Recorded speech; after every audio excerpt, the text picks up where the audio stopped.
अमरापुर नाम के गांव में विक्की अपनी पत्नी मालू और माँ देवकी के साथ रहता था। एक दिन वो अपने पूरे परिवार के साथ बाहर घूमने जाने का प्लान करता है और दूसरे ही दिन सुबह विक्की अपने फैमिली के साथ गाड़ी लेकर घूमने निकल जाते हैं। जाते जाते अंधेरा हो जाता है। रात के समय जंगल से जाते समय अचानक से जोरों से बारिश शुरू हो जाती है। चारों ओर सन्नाटा था। बिजली की कड़कने की और बारिश के बरसने की जोरों से आवाज आ रही थी। ऐसे भयानक माहौल में बारिश से बचने के लिए वो गाड़ी एक कोने में लगा देता है और गाड़ी में बैठे रहते हैं। तभी देवकी का ध्यान एक रोशनी की ओर जाती है। वो अपनी बहू से, बहू देखो, देखो तो वहाँ कुछ दिखाई दे रहा है। देखो तो वहाँ कितना चमक रहा है। शायद वहाँ कोई रहता है। बारिश रुकने तक इस अंधेरी रात में हम वहाँ रुक सकते हैं। नहीं माँ जी, मैंने सुना है इस इलाके में भूत का खजाना है। क्या पता शायद वो भूत ही ये सब करवा रहा हो। चुप डरपोक कही की, ऐसा कुछ नहीं होता। किसी की भी बातें सुनती रहती है। भूत भी कुछ नहीं होता और भूत क्यों भला खजाने की रक्षा करेगा। थोड़ी सी बारिश कम होते ही विक्की, देवकी और मालू रोशनी की तरफ जाने लगते हैं। थोड़ी दूर जाने के बाद मालू विक्की से, सुनिए जी, मुझे लगता है हमें यहाँ से लौट जाना चाहिए। मुझे बहुत डर लग रहा है। कहीं वहाँ पर वो पागल भूत हुआ तो। डरपोक कही की, तुम्हारे जैसी चुड़ैल यहाँ होते हुए दूसरा भूत यहाँ कैसे आ सकता है। माँ, मुझे लगता है मालू ठीक कह रही है। सच में हमें यहाँ से लौट जाना ही चाहिए। इस सन्नाटी रात में अब हम कहाँ जाएंगे। देखो तो आगे एक घर दिख रहा है। चलो हम उस घर में जाते हैं। मैंने कहा था ना कि शायद ये किसी का घर ही होगा। चलो। वो तीनों उस घर के दरवाजे के पास जाकर खड़े रहते हैं और आवाज लगाते हैं। क्या कोई अंदर है? लेकिन अंदर से कोई आवाज नहीं आती। वो दरवाजे को हाथ लगाते हैं। तभी दरवाजा अचानक से खुल जाता है और तीनों घर के अंदर चले जाते हैं। तभी विक्की की नजर दीवार पर टंगी घड़ी पर चली जाती है। विक्की और मालू घड़ी को देखकर घबरा जाते हैं। विक्की अपनी माँ से, माँ, वो देखो, घड़ी के कांटे उल्टे घूम रहे हैं। यहाँ जरूर कुछ होगा। माँ, हमें अभी यहाँ से निकलना चाहिए। माँ। चुप करो डरपोक, मर्द होकर अपनी पत्नी की तरह घबरा रहे हो। चलो अंदर की तरफ चलते हैं। कोई तो होगा ना अंदर। तभी अंदर से जोर जोर से हंसने की आवाज आती है। आवाज सुनकर तीनों भी घबराकर सोफे पर धड़क कर बैठ जाते हैं। वो घबरा रहे थे कि तभी दीवार के ऊपर एक लंबा साया दिखाई देता है। उसे देखकर देवकी भी घबरा जाती है। थोड़ी ही देर में वहाँ पर एक विचित्र आकृति बनकर उनके सामने एक बड़ा सा भूत खड़ा हो जाता है। उस भूत को देखकर तीनों की पत्ती गुल हो जाती है।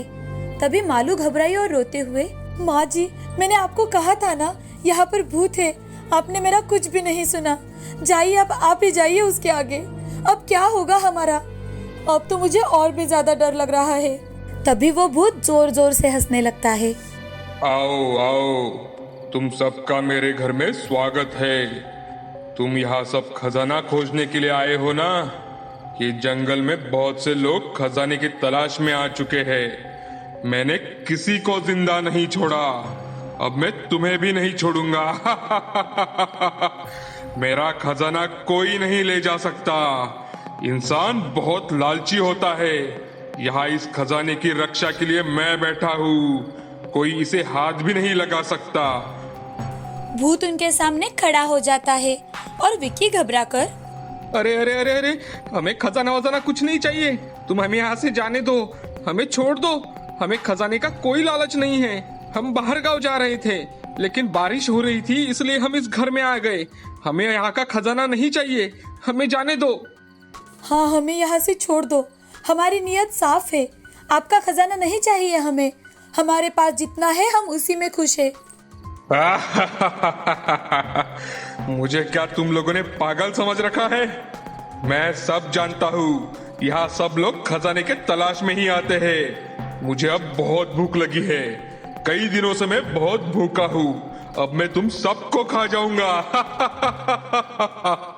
जब भूत देवकी की ओर बढ़ता है तो देवकी अपना दिमाग लगाती है और भूत से कहती है, मैं तुम्हें पहले ही बता देती हूँ कि मुझे एक बाबा ने श्राप दिया है और उन्होंने मुझे कहा है कि अगर कोई तुम्हें खा लेगा तो तुम भूत की रानी बनोगी। भूत की रानी बनी तो मैं तुम्हें नहीं छोड़ूंगी। खाओ, आओ खाओ मुझे। देवकी की बात सुनकर भूत मालू और विक्की की तरफ बढ़ता है। ये देख मालू कहती है, माँ को जिस बाबा ने बोला है उसने मुझे भी कहा है कि तुम्हें कोई खाएगा तो तुम उनकी बेटी बन जाओगी। तो तुम तो मेरे पिताजी हुए ना, खा लो, तुम मुझे भी खा लो। ये सारी बातें सुनकर भूत सोच में पड़ जाता है और कुछ सोचकर, अगर तुम्हें खाने के बाद तुम मेरी बेटी बन जाओगी तो फिर मैं तुम्हें कैसे खा सकता हूँ। देवकी और मालू की बात भूत को सच लगती है। भूत विकी की तरफ बढ़ता है। तभी विकी, देखो भूत जी, ये दोनों जो बता रहे हैं ऐसी कोई बात नहीं है। हमें किसी ने कुछ भी नहीं बताया। अगर आपको हमें खाना है तो खाओ, लेकिन हमें आपका खजाना नहीं चाहिए। हम सच्चे और भले लोग हैं। हमें आपके खजाने की कोई जरूरत नहीं। हम अपनी मेहनत और संस्कारों को ही अपना खजाना मानते हैं। ये सारी बातें सुनकर भूत भी भावुक हो उठता है। उसकी आंखों में से आंसू आने लगते हैं। वो विक्की से, मैंने तुम्हारे जैसा सच्चा इंसान आज तक नहीं देखा। अब तुम्हारे कारण ही मुझे मुक्ति मिल सकती है, क्योंकि मुझे श्राप था कि जब तक इस खजाने को कोई नेक दिल इंसान नहीं मिल जाता तब तक मुझे इस खजाने की रक्षा करनी पड़ेगी। और आज मुझे तुम मिल गए हो। अब मैं श्राप से मुक्त हो जाऊंगा। भूत भूतिया खजाना विकी के हवाले कर मुक्त हो जाता है। विकी, देवकी और मालू वो खजाना लेकर पुलिस के पास जाते हैं।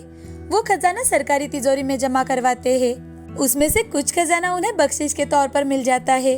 अब तीनों हंसी खुशी अपने घर लौट आते हैं और खुशी खुशी रहने लगते हैं। इस कहानी से हमें ये सीख मिलती है कि चाहे जिंदगी में कोई भी परिस्थिति आए, हमें सच्चाई का रास्ता नहीं छोड़ना चाहिए। मुंबई शहर में मीना अपने पति सुमित और एक बेटा ऋत्विक, बेटी सिमरन के साथ रहती थी।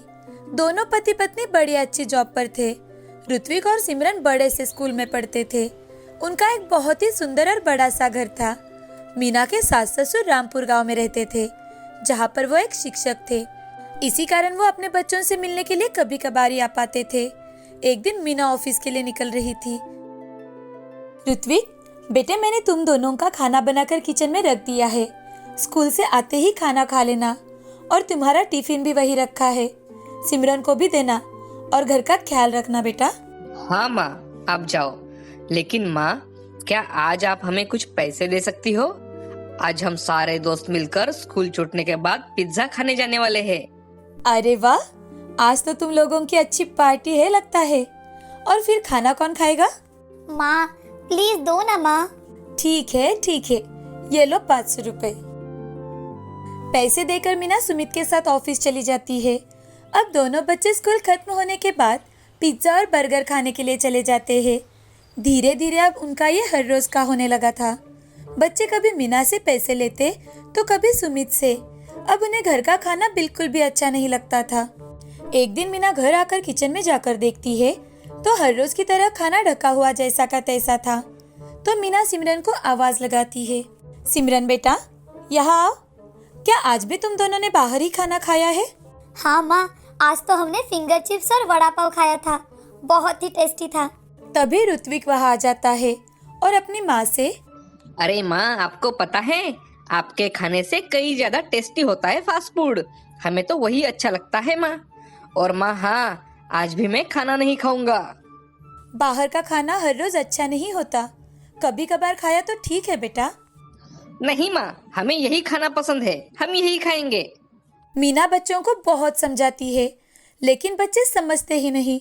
अब वो उन्हें पैसे ना देने का सोच लेती है, लेकिन फिर भी बच्चे उनकी गुल्लक से पैसे निकालकर बाहर का फास्ट फूड खाते ही रहते हैं। इसी दौरान मीना के सास ससुर सबसे मिलने के लिए आते हैं। तो सास देखती है कि मीना हर रोज खाना बनाकर तो जाती है, लेकिन बच्चे घर पर पिज्जा, बर्गर, नूडल्स या कुछ न कुछ बाहर से मंगवाते हैं और वही खाते हैं। तो सास मीना से, मीना, मैं यहाँ जब से आई हूँ देख रही हूँ कि तुम हर रोज खाना बनाकर जाती तो हो, लेकिन बच्चे हर रोज बाहर से खाना मंगवाते हैं। तुमने उनकी तबीयत देखी है? कितने मोटे हो चुके हैं दोनों। बाहर का पिज्जा, बर्गर, पाव, फिंगर चिप्स, ऐसा खाना खा खा कर दोनों बच्चे मोटे हो चुके थे। लेकिन वो ना मीना की बात सुनते थे, ना ही सुमित की। अब मीना अपनी सास से, माँ जी, मैं क्या करूँ? मुझे कुछ समझ नहीं आता। मैंने तो बच्चों को पैसे देना भी बंद कर दिया है, लेकिन ये बच्चे गुल्लक से पैसे निकालकर फास्ट फूड खाते हैं। मैंने इन्हें बहुत समझाने की कोशिश की, पर ये मानते ही नहीं। लेकिन कुछ तो करना ही होगा ना। जी। अब समय बीतता जा रहा था। मीना के सास ससुर अपने गांव वापस लौट जाते हैं। एक दिन सिमरन के स्कूल से मीना के लिए फोन आता है और हेलो हेलो कौन? मैं सिमरन के स्कूल से बात कर रही हूँ। आप स्कूल में आकर सिमरन को लेकर जाइए। उसके पेट में बहुत दर्द है।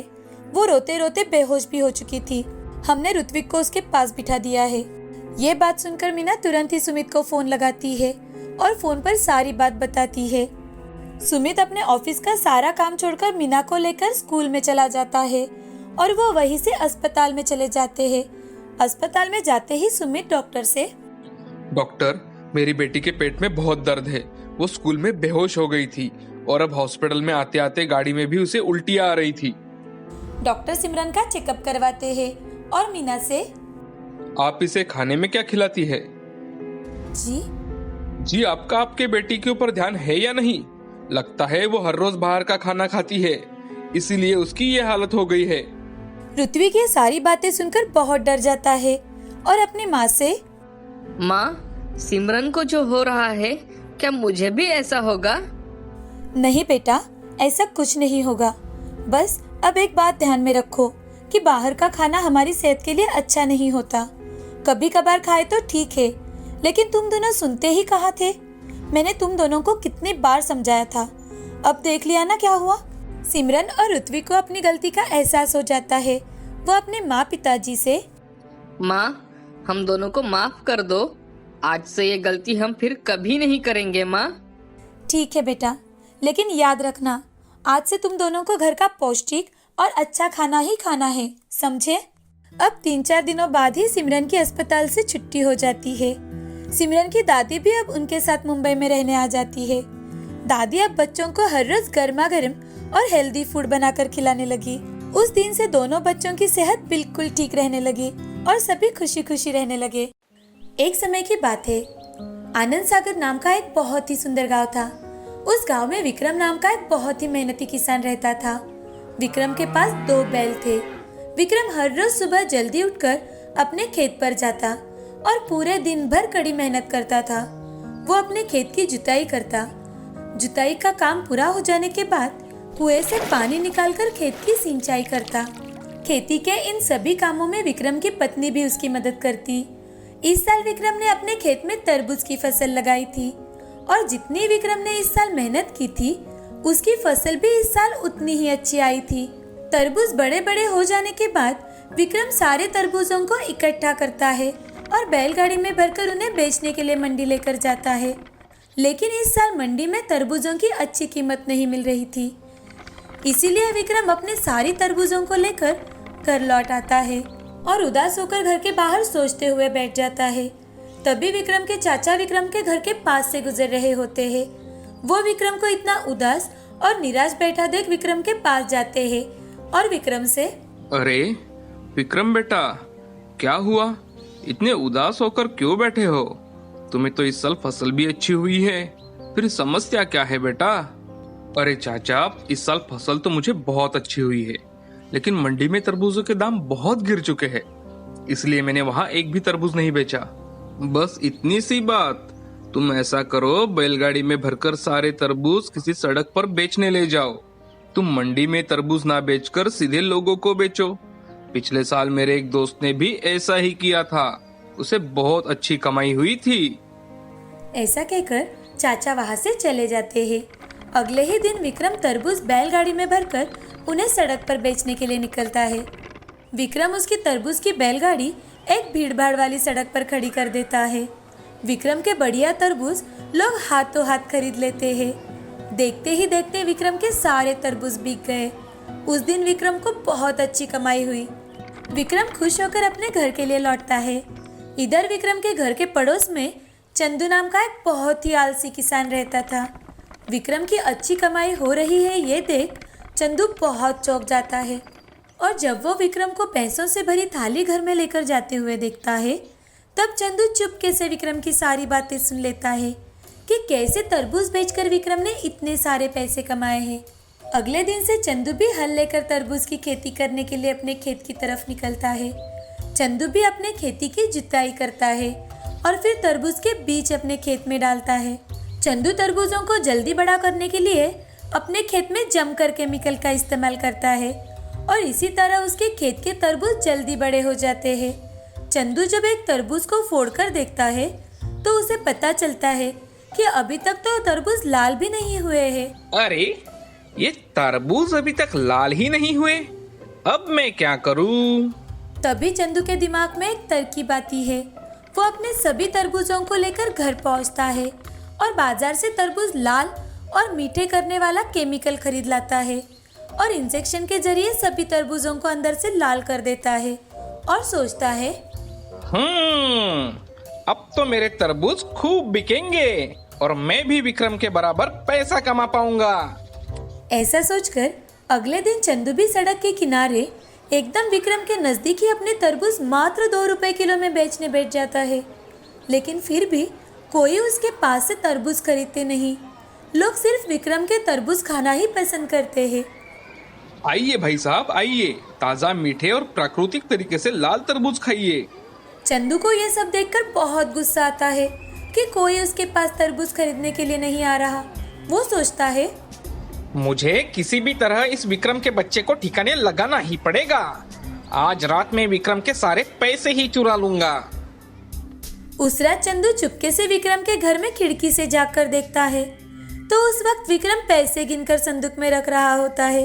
जब विक्रम और उसकी पत्नी सो जाते हैं तो चंदू चुपके से उनके घर में जाता है और पूरी संदूक उठाकर भाग जाता है।